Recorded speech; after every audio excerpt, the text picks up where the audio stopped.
I'm going to introduce to you two concepts, two financial concepts that I think you need to understand as adults. My channel is about treating you as an adult. I'm not going to sugarcoat things. I'm not going to babyfy you by saying, oh, Justin Bieber got arrested. Everybody should pay attention to that. No. Anyway. Welcome to the Shakaama Live Show with your host, Shakaama. Okay, here are the two concepts.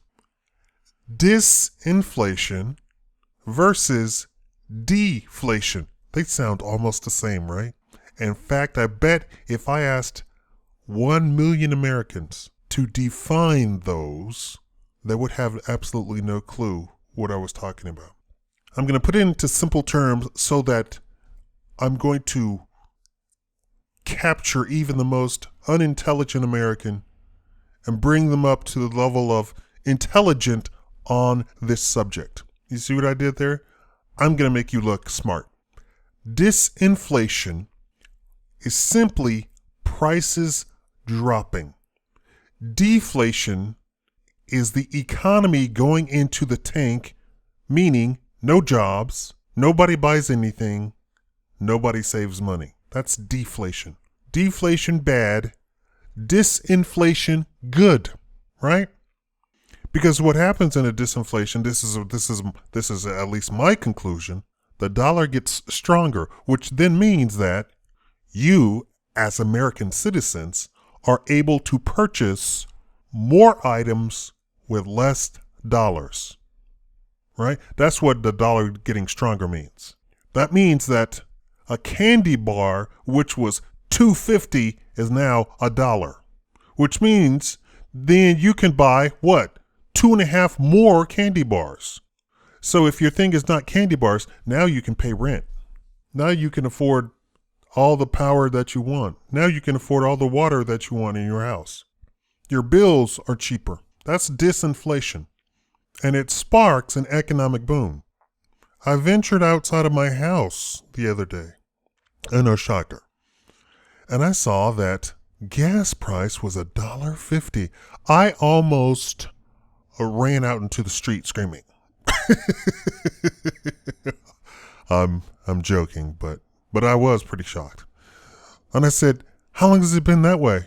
And my roommate, who doesn't get excited about anything, including winning the lottery or death in the family, yeah, he just does not react to anything.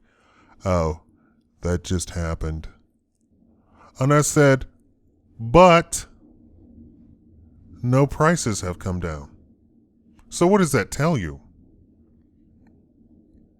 Prices will always go up. They will never come down.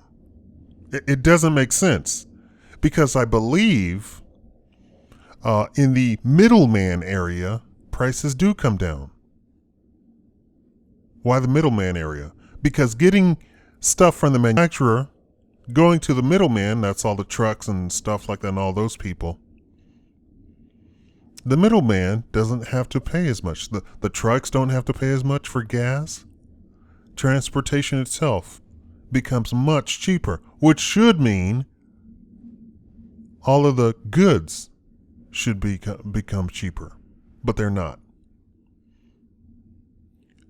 The Federal Reserve has been fighting what they call deflation.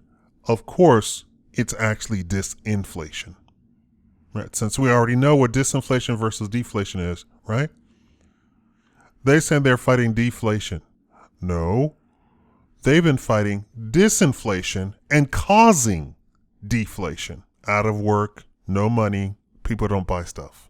Out of work and people don't buy stuff go hand in hand, of course, right? No, why am I saying they're fighting disinflation? Because the economy was shrinking. Everything was shrinking.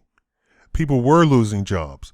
What was their answer? To introduce more inflation by flooding the American economy with more dollars. But it's not dollars in the hands of people who are going to actually get the money and spend it on stuff. They were giving it to financial institutions, institutional banks, people that never ever touch the unwashed masses of the United States. The Federal Reserve is the enemy of the United States. They do everything that they possibly can to destroy the economy.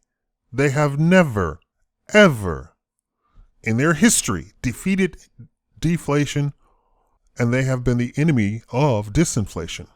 An economy that's growing stronger and stronger daily. Why aren't your grocery prices getting cheaper?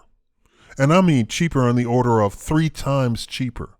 Because gas got all the way up to almost $5 out here. I don't know where you live. But a gas got all the way up to $5. Everybody was at $4.40 something, $4.50 something, $4.60 something.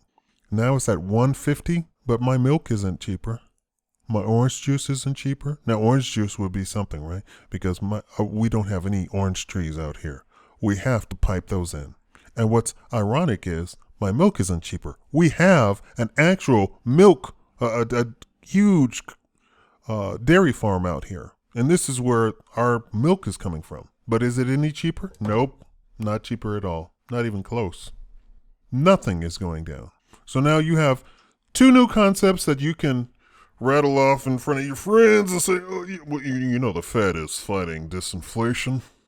And they are actually causing inflation in this deflationary economy. There you go. There's a sentence you can use. And when people go, oh, you don't know what you're talking about, you can go, yes, I do. Because disinflation is the lowering of prices, which actually increases the strength of the dollar. Deflation is an economic drawback of the entire economy. There you go. Thank you for watching the Shakaama Live Show, making you look intelligent.